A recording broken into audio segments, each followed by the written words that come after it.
Matatanda ang nagpakasal ang kapuso actress na si Bea Alonzo at businessman na si Vincent Ko sa isang civil ceremony sa Makati noong July 13. At matapos ang surprise wedding, pinili muna ng mag-asawa na panatilihing pribado ang kanilang espesyal na araw.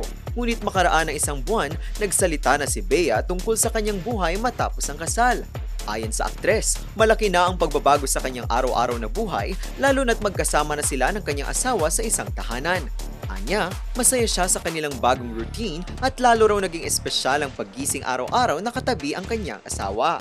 Ipinaliwanag din ni Bea na hindi naman talaga niya planong gawing surprise ang kanilang kasal. Pinili lamang daw nila itong panatilihing personal dahil gusto niyang ang natatanging moment na iyon ay para lamang sa kanilang dalawa. Samantala, hindi lang sa personal na buhay umaasa ng mga bagong kabanata si Bea dahil patungkol sa kanyang career, may mga proyekto rin daw silang inihahanda at umaasa siyang matutuloy ang mga ito.